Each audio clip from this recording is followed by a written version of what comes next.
Bean is inspired by Bienville, who is a complicated character who was born in Montreal.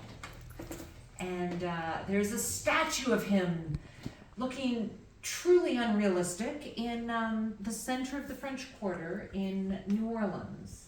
And below it says, Sieur de Bienville, founder of New Orleans. So we will discuss further about Bienville. I am writing an essay about the founder of New Orleans. No, that's not true.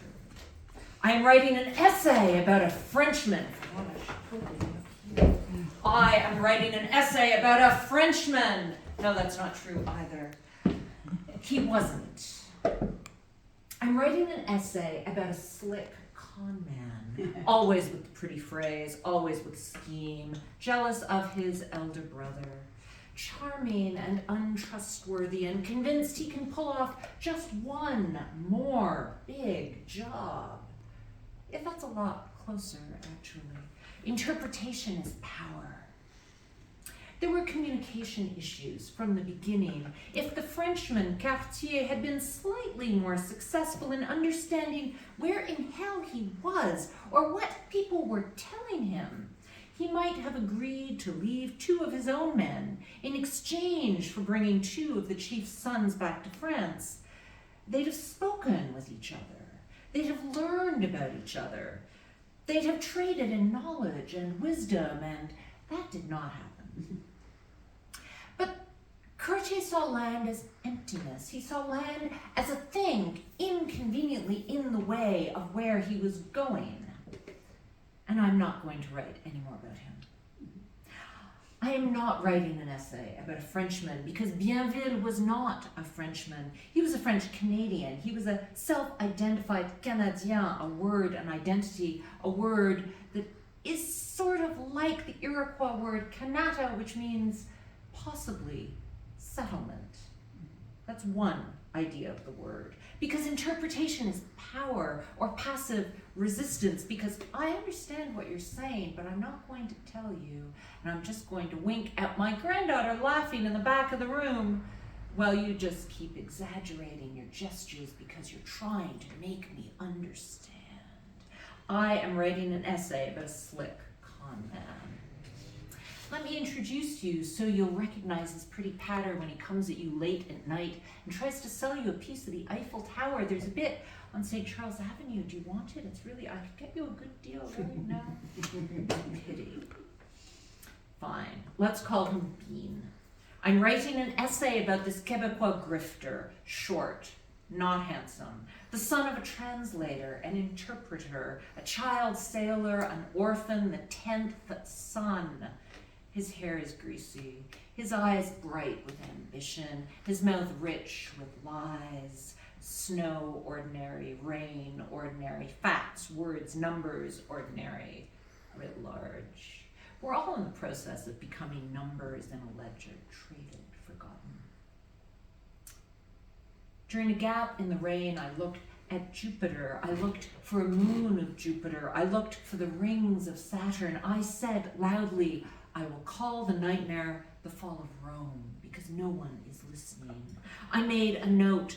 I am clothed in darkness, except when I went back to read the note. I squinted at my handwriting and I read, I am clothed in dorkiness, which is also true. And I was a little bit mulchy from lying on the ground and looking at the planets. I was a bit cold. I was a bit damp.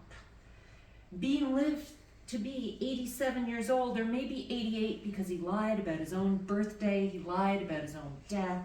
Who's going to go back and correct him? They can't find his grave. They just don't know. He must have lied about that.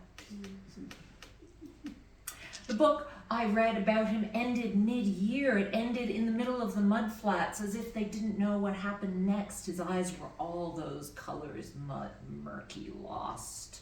He was dead, that much was clear, and that was in the book. The marks, the tattoos, which were his self unshown.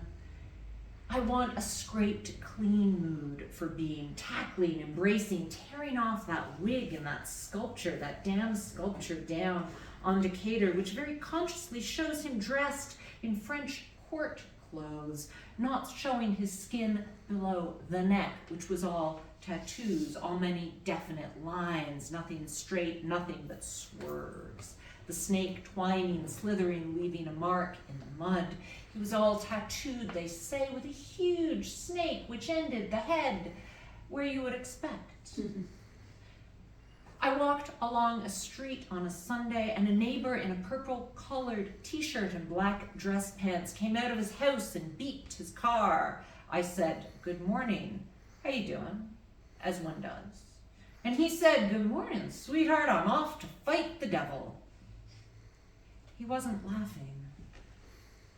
I'm writing a dishonest book, one that depended on luck, depended on cards and the devil, and those long-fingered hands, and piquet and sang, and some games with dice that we're not going to mention. We hold language in our hands, on our tongues, on our skins. We don't use words lightly. We don't use symbols lightly. We mark, we remark. We use the page that is my skin, the words that can be read as if we undress, which we do sometimes. Let's start again. Bean was from Montreal. He spoke 5 languages. One of them, though, was Yama, Mobilian trade language, which is an invented language, a jammed together Mobilian jargon that was just created between cultures to use for trade. Like a rough hatchet, like a machete, useful, or like a Swiss Army knife, a blade, a word for every occasion. You just keep flicking them out. You wield that knife blade of language. You arc your arm back and you throw it, as if that expression, sharp-tongued, means something.